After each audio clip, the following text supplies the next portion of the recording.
Bienvenidos a todos, yo soy Ana María Moronusero y os voy a hablar de mi trabajo fin de máster que va sobre el rol de los museos de ciencia en la divulgación científica, desafíos presentes y futuros, y mi tutora ha sido Elena Moreno Gibello.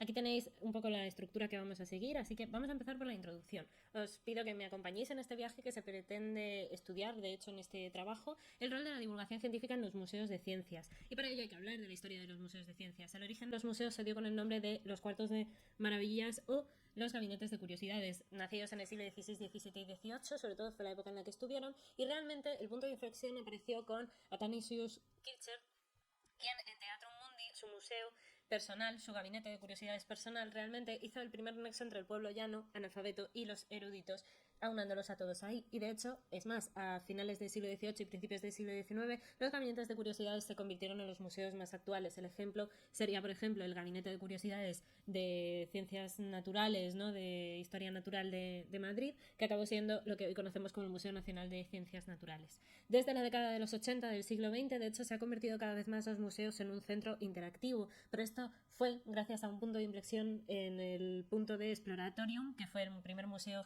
de tipo interactivo, que nació en 1969 en la ciudad de San Francisco, en California, Estados Unidos, y pasaron de un modelo lineal en el conocimiento y en esa comunicación del conocimiento a un modelo de interacción más lúdica. Lo cierto es que para ello a veces le hace falta un divulgador científico, es el mejor para llegar a ese conocimiento científico, y para ello se utiliza la divulgación científica. ¿Pero qué es la divulgación científica? Pues no existe como tal una única definición, pero lo cierto es que la más aceptada es a Manuel Calvo Hernando, que dice que la divulgación científica es toda aquella actividad que comprende toda acción de explicación o difusión del conocimiento, de la cultura y del pensamiento crítico, técnico e incluso científico, con dos condiciones principales. La primera es que esté fuera del marco de la enseñanza académica y, por otra parte, que no tenga como objetivo a un público de especialistas o que perfeccionen al propio campo. Por lo que realmente lo que hace la divulgación científica es conectar la ciencia junto con la sociedad, tendiendo un puente maravilloso. La relevancia que tiene este trabajo es que de todos los hechos o todos los encontrados hasta la fecha, ninguno ha evaluado realmente la relación de los divulgadores científicos con los museos de ciencia, que es lo que nosotros vamos a hacer aquí. Sin embargo, os dejo dos preguntas bastante interesantes, y es, primera que nada, ¿la comunicación científica hecha por los museos en la actualidad es eficiente y atrayente utilizando las herramientas y personas influyentes en la actualidad? Y por otra parte también, ¿cuál es el papel de los museos en la actualidad, donde la divulgación es fácilmente accesible con cualquier medio digital?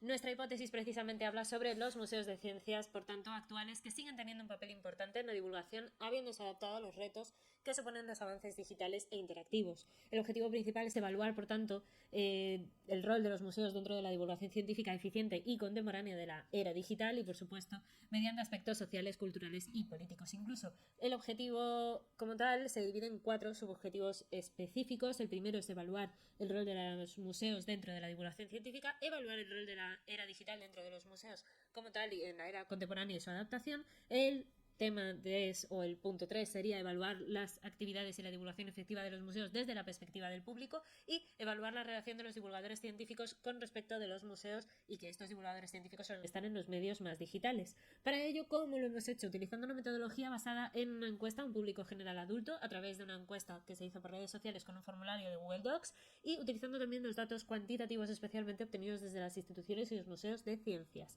La metodología está basada en los objetivos comentados, las características de la encuesta se encontrarán ahora a continuación y seguirán comentando, así como los valores que se van a analizar, tanto datos cuantitativos como puede ser el número de visitantes del museo o cualitativos como puede ser la calidad de los recursos interactivos y su comunicación científica.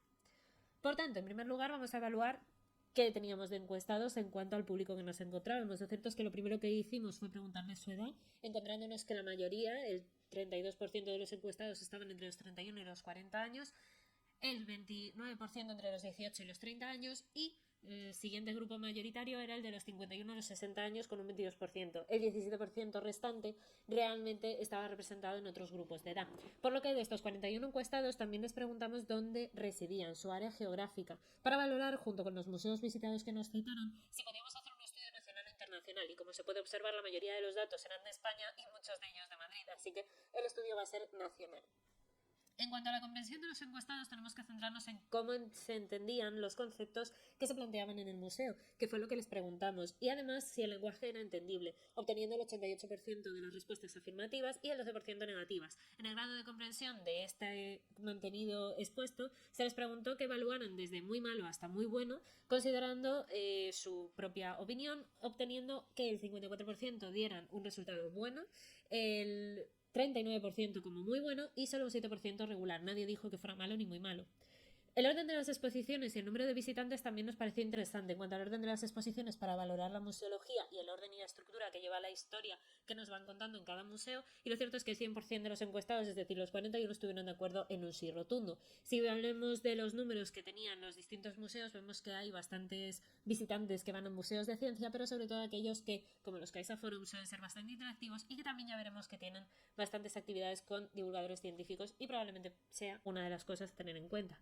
En cuanto a la interactividad del museo, destaca sobre todo que se les preguntó si había áreas interactivas a los encuestados, obteniendo el 63% de los datos afirmativos y el 37% en negativo, y cuando se les preguntó qué tipo de actividad interactiva era la que se habían encontrado como tal, destacaron sobre todo las preguntas y respuestas y las actividades de experimentación como las más mencionadas. En cuanto a las áreas digitales, ¿tenían áreas digitales en estos museos, vídeos, zonas con QRs, etcétera? Lo cierto es que el 78% de los encuestados nos dijo que sí y solo un 22% que no. Entre los más mencionados de los que dijeron que sí estaban sobre todo los vídeos, los paneles interactivos, seguidos de los QRs y los juegos de preguntas y respuestas, ¿no? Aunque los vídeos inmersivos cada vez están creciendo más en número. Asimismo, en el caso de no haber área interactiva, destacaron que 29 de ellos no añadirían nada, algunos, 7 de ellos, llegaron a comentar que añadirían algún que otro vídeo, 3 de ellos sobre todo comentaron áreas de más interacción para niños y sobre todo para personas ciegas que no solían estar muy representadas, y solo 2 personas llegaron a comentar que incluso quizás había demasiadas pantallas y podía llegar a ser abrumador, pero esto ya lo podríamos evaluar en otro trabajo entero. En cuanto a las actividades en el museo, se preguntó si los encuestados habían asistido o habían visto actividades en el museo hacia todos los públicos o hacia qué tipo de públicos. Como veis, hacia qué tipos de públicos lo reflejamos en el tablón de la derecha, pero lo cierto es que el 76% sí que vieron y solo un 24% dijeron que no. Cuando indagué en las páginas web, lo cierto es que todos los museos tenían actividades para niños y para todos los públicos, como nos habían comentado los encuestados. Algunas de ellas incluso ellos mismos nos las comentaban, como podían ser las charlas de Quantum Fracture en el Caixa Forum o visitas guiadas con monitores en Caixa Forum o también talleres en otros museos como Dinópolis, el Mooncid, entre otros. Y, curiosamente, estos datos y todos los obtenidos en la muestra concuerdan hasta cierto punto con los que se han extraído de otros trabajos, como puede ser, por ejemplo, del Museo del Mooncid, donde se ha visto además que hay muchísimas más actividades de las mencionadas previamente, museos que presentan actividades para todos los públicos, museos que tienen actividades también para la Semana de la Ciencia, el Día de la Mujer y la Niña en la Ciencia, la Noche de los Investigadores y un larguísimo etcétera, además de un montón de actividades interactivas, como veis también en la otra tabla. Si habían asistido o habían visto actividades con divulgadores dentro del museo, lo cierto es que el 74% de los encuestados nos dijeron que no y solo un 26% dijeron que sí. Que si consumían o veían contenido de divulgación científica, lo cierto es que el 85% de nuestros encuestados sí que lo hacía y solo un 15% no. Les preguntamos si lo hacían de modo digital y mediante algún medio digital, y lo cierto es que la mayoría lo hacían mediante medios audiovisuales, tales como YouTube, Instagram, Twitter, Twitch, Facebook, TikTok o incluso la televisión hasta cierto punto, y luego ya dejando en último lugar a la televisión, a los blogs, la radio, la televisión, entre otras redes sociales. Si consumían la divulgación científica mediante otros medios no digitales, también era interesante averiguarlo. El 61% nos dijo que sí y el 39% nos dijo que no. Cuando se les preguntó por qué medios eran estos, la mayoría comentaron libros, revistas y divulgación en artículos científicos, así como la televisión, el correo electrónico, entre otros. ¿Y con qué frecuencia lo hacían? El 39% dijo que semanalmente, el 29% diariamente, el 22% mensualmente y solo un 10% de manera anual. Por tanto, las conclusiones que podríamos sacar es que, primero que nada, si se responde a nuestra hipótesis, ¿no?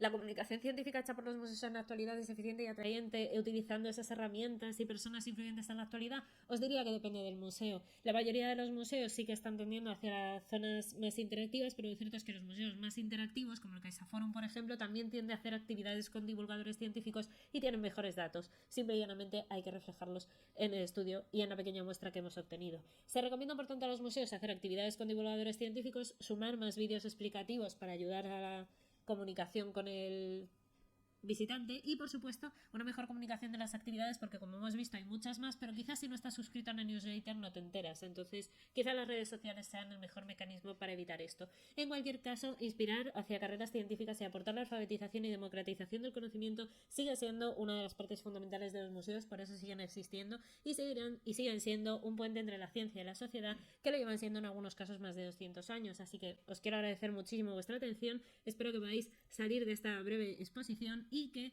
cualquier duda o cuestión que tengáis me la vais a ver. Que la ciencia y la fuerza os acompañe.